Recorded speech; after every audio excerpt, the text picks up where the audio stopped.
Dok, okay lang po ba namumula at parang pinkish yung skin ko? Cause po kasi ito ng isotretinoin. So guys, yes, no, maaaring magkaroon ng pinkish and sometimes reddish discoloration ng skin ang patient na nagtitake ng isotretinoin. So hindi po lahat na nagtitake ng isotretinoin ay maka-experience dito. Some individuals lang po. No? So this is because isotretinoin can actually affect our skin barrier, our microvasculature or yung maliliit na blood vessels natin sa ating balat, and also our cellular skin turnover. So I just wanted to make it clear guys, no, magkaiba po yung pinkish discoloration ng ating balat at saka po yung reddish discoloration ng ating balat while taking isotretinoin. So another term that we use to refer sa pinkish discoloration ng balat natin pag nagtitake ng isotretinoin or pag nag-a-apply ng any topical retinoid is called your retinoid glow. And the term we refer to the reddish discoloration of our skin pag nagtitake ng isotretinoin or nag-a-apply ng topical retinoid ay erythema. So yung number one guys, yung retinoid glow is basically described as a radiant, parang pinkish appearance of the skin. This is hypothetically because of four mechanisms that result from isotretinoin intake. Number one po is increased cellular turnover. So alam naman natin guys, no, when taking isotretinoin, it actually increases the cellular turnover ng ating mga balat.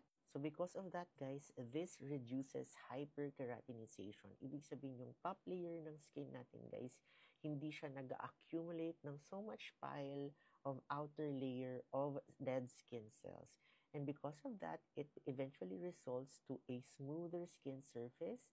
Mas maganda yung reflection ng light from our skin, and this actually gives us an appearance na mas radiant, mas pinkish yung glow ng skin natin. Number two, guys, is improved microcirculation. So taking isotretinoin may actually improve the microcirculation in our skin. Ibig sabihin, mas parang gumaganda yung blood flow doon sa ating mga maliliit na blood vessels sa ating skin, and it actually also improve the vascularization of the dermis, the lower layer of our skin, giving us a more pinkish and a more flushed appearance. Number three, guys, is the thinning of the stratum corneum. So, yung pinaka-top layer ng ating skin, guys, is the stratum corneum. So, as we take isotretinoin, nag-thin out yung stratum corneum, thereby reducing the build-up, guys, of the skin cells, like I mentioned earlier, and also improving exfoliation. This all contributes to a more translucent top layer of the skin, allowing the underlying blood vessels sa ating skin to be more visible. So, yung pinkish bed of capillaries or small blood vessels from our skin is more visible or mas nag-shine through siya. Kaya, mas nagkakaroon ng pinkish and flushed appearance ang ating facial skin. Number four, guys, is reduced sebum production. I think, no, there could be like a different light reflection from our skin if may mga sebum or excess sebum or oiliness na nasa ating balat.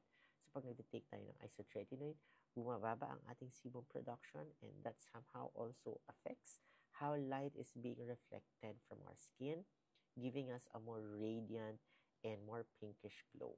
So guys, on the other hand naman, may mga pasyente na nakaka-experience po ng redness or yung tinatawag nating erythema while taking isotretinoin. So guys, pag redness na po yan, it could be a sign of inflammation, lalo na guys kung may mga symptoms itong kasama, kagaya ng stinging at saka itchiness. So pag may redness tayo from taking isotretinoin or applying topical retinoids, it could be from the several mechanisms. Number one po is impairment of the skin barrier. So again, as you know, isotretinoin reduces sebum production, but sometimes guys, no, if meron na tayong inherently compromised skin barrier and nag-reduce pa ang ating sebum sa ating balat, this can actually compromise the lipid layer of the skin barrier. So a weakened skin barrier can actually cause more skin sensitivity, allowing environmental factors or irritants from the topicals that we are using to cause the redness. Number two, guys, is vascular reactivity. So isotretinoin may sometimes increase the skin sensitivity to heat, cold, and friction. So this hypersensitivity of the skin causes skin redness habang nagda-dilate or pag lumalaki po yung mga skin capillaries or maliliit na mga blood vessels natin sa ating balat. in response to this particular stimuli. And lastly guys is exacerbation or pag-trigger ng mga underlying skin condition.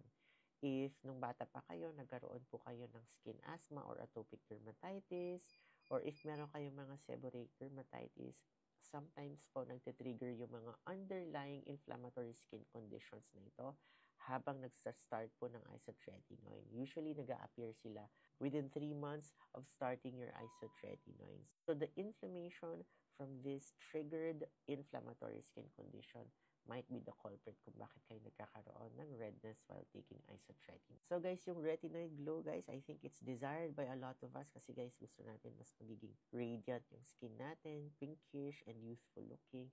Yung ayaw natin guys is the redness, no? Especially if the redness comes with other symptoms like rashes, if nagkakaroon tayo ng stinging, itchiness, bumpiness of the skin, and also if nagkakaroon tayo ng tightening of the skin, and at the same time, nagkakaroon din ng flakiness or pagbabalat ng ating skin. No?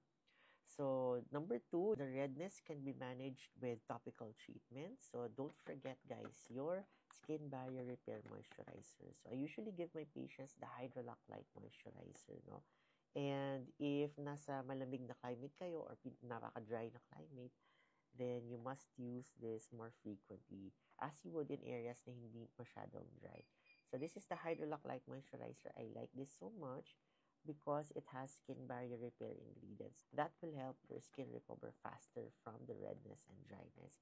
And also guys, like I mentioned, nagkakaroon ng increased sensitivity ng ating balat. So para ma-reduce more yung inflammation and redness, protektahan natin yung skin natin by using our non-comedogenic, very lightweight sunscreen. So, kailangan may broad spectrum and mataas yung SPF po and protects you also from different types of radiations kagaya ng visible light and infrared radiation also. Kasi Filipino skin are reactive also to different kind of radiation. Pero guys, if severe yung redness and symptoms, guys, usually it requires prescription from your board-certified dermatologist. Usually, nabibigay kami ng topical and oral anti-inflammatory medications, and we can actually consider tapering or lowering down your isotretinoin dose. Alright, guys, so I hope this helps. For more acne tips, follow me and Basta Acne DMD. Bye!